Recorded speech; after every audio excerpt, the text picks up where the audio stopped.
During this week you have learned the basics of Internet Protocol version 6, and so now you know about both IP version 4 and that is currently in charge in the Internet, and IP version 6 that is currently replacing the IP version 4 and should solve the problem with the lack of IPv4 addresses. And that's why I would like to discuss today the automatic configuration of IP address. So how it could be automatically configured and set on the interface of every computer. So that's a basic dialog that one could see in the Windows system for configuration of IPv4 properties, and the similar for IPv6.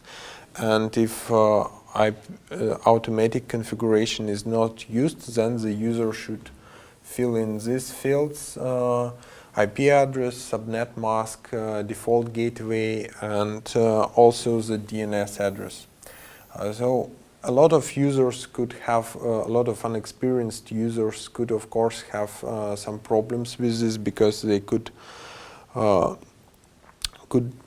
it could be a situation that they don't know this setting, so don't know whom to ask, or even if they ask their administrator, this means that administrator should manually maintain the table for every computer and for every user. So that's why there is an option to obtain an IP address automatically for both Internet Protocol version 4 and version 6. So the IPv4, there are actually two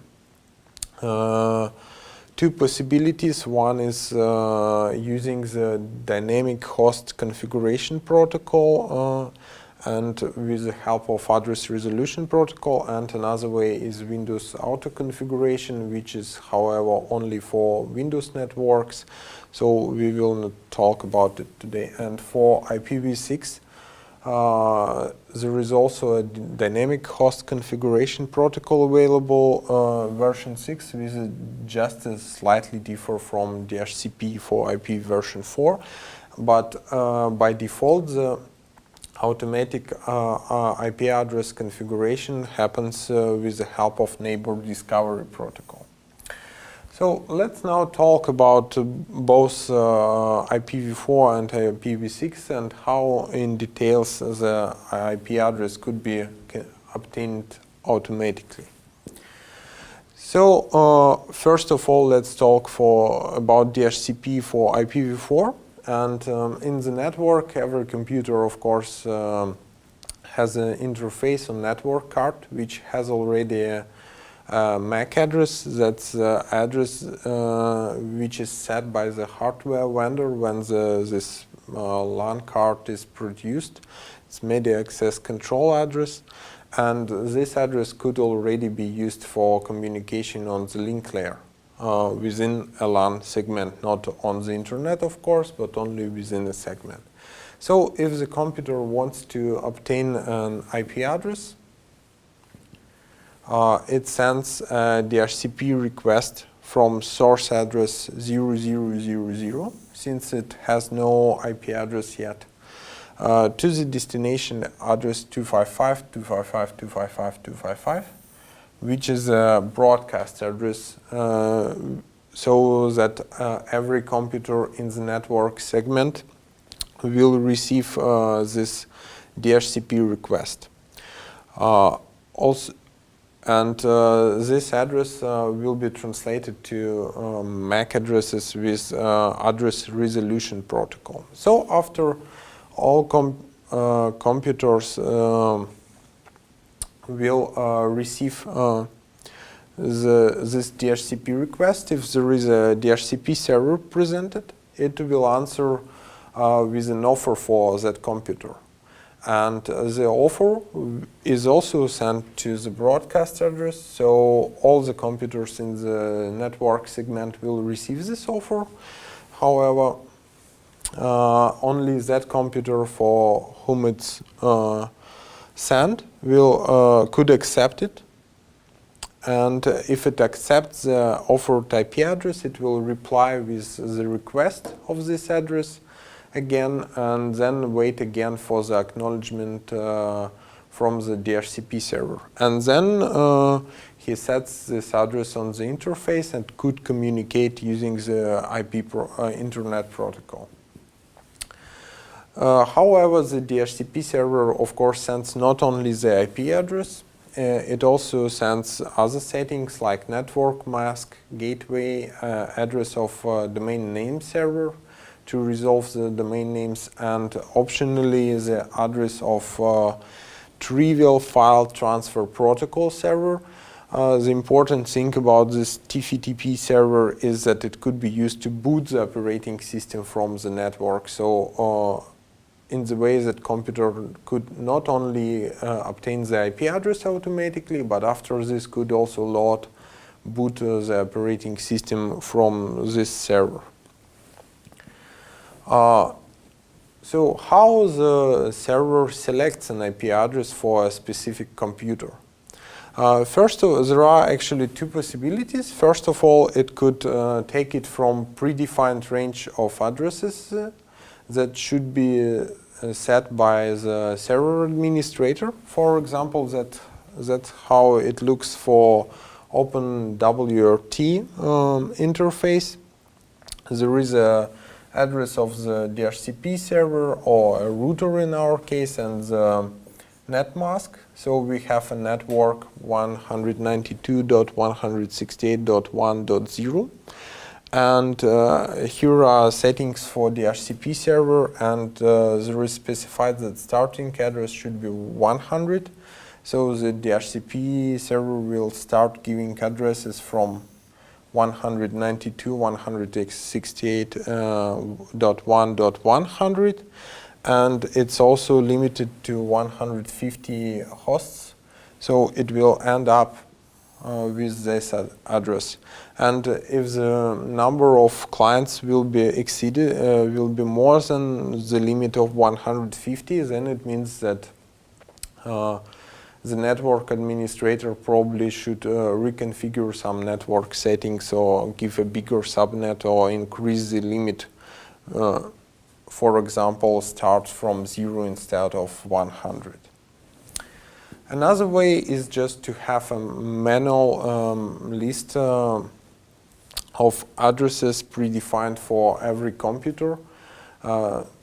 For using the MAC address by the administrator, this is often used in the small network when the network administrator could know the MAC address of every computer, and it looks like this. So for each MAC address here, the administrator of the DHCP server should just manually set the IP address that should be used for this computer, and then if this computer is connected to that and sends the DHCP request to this server, he will be offered only this particular address. That's how DHCP works for IPv4 network.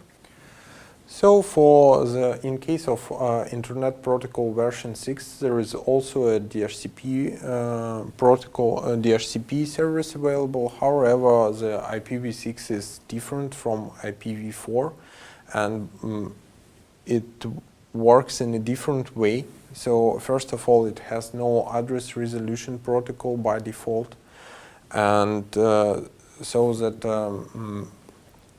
instead, it uses the ICMP v6 for address resolution to convert the IP address into Ethernet MAC address for the communication on the link layer.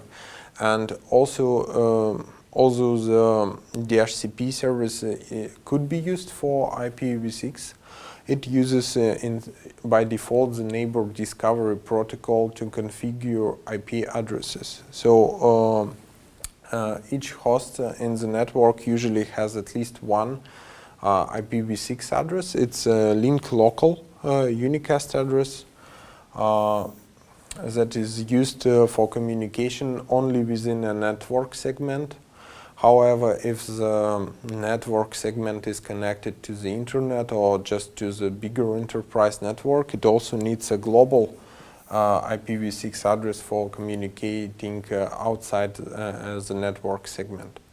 So let's now see how this neighbor discovery protocol works and how the computer could obtain the IPv6 address automatically using it.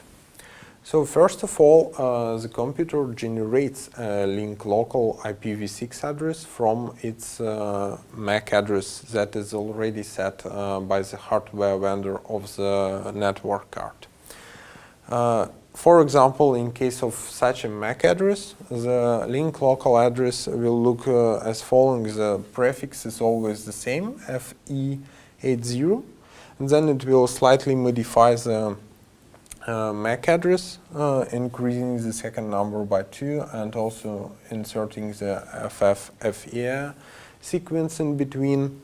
And then the computer will have a link local IPv6 address. It could already communicate with the network. However, even if MAC address is almost always unique because it's set unique by the network vendor, it could be cases when it's later changed. So the computer also performs a duplicate address detection when it sends a neighbor solicitation message to the same link local address, and if there is another computer in the network segment that has the same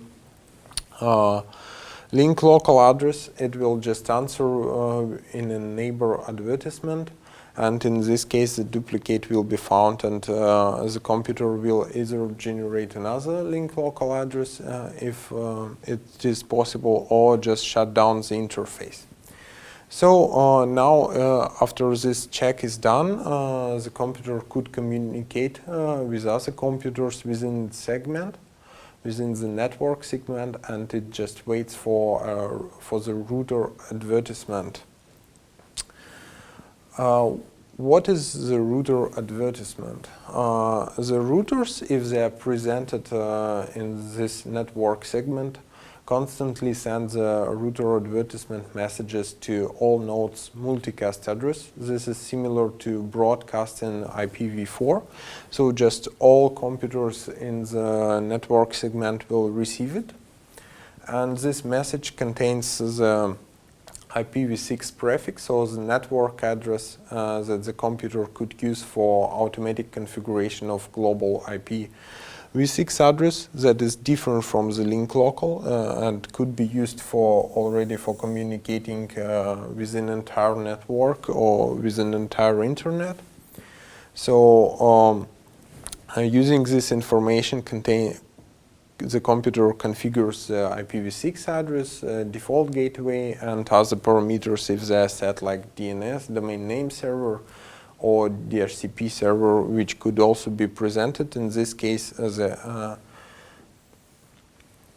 computer could later also request the DHCP as a new address from the DHCP server. So the global IPv6 address in this case will be as follows. So it will take the network prefix from the router advertisement and use the suffix that is from the link local address that is generated based on the MAC address.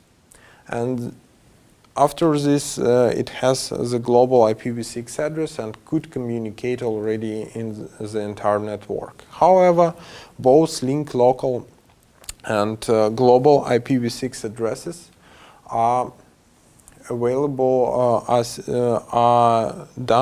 are created using the MAC address. So there are some privacy issues, of course. Since the computer, since these both addresses are generated using MAC address, the global address could be visible through the whole internet. Some server in the internet could track the device, for example, the laptop or mobile phone, even if it is connected through different networks, because the suffix, the last part of IP of global unicast IPv6 address, will in this case always contain the MAC address of the specific device, which is rarely changed. However, to avoid it, there are some possibilities, of course. If you are a system administrator or just maintain the home network, you could use DHCP-v6 to generate and offer the IP addresses for your device in your network, or use network address translation to hide the addresses of internal devices from the outside internet. And from the user perspective, one could configure IPv6 address manually, which could be complicated. Or in the Internet Protocol version 6, there is also a possibility to use hexadecimal tokens instead of MAC address for the generation of link local and global addresses. And finally, the user could just use the MAC address randomization and change its MAC address each time it connects to the different network as a guest. Thank you for your attention.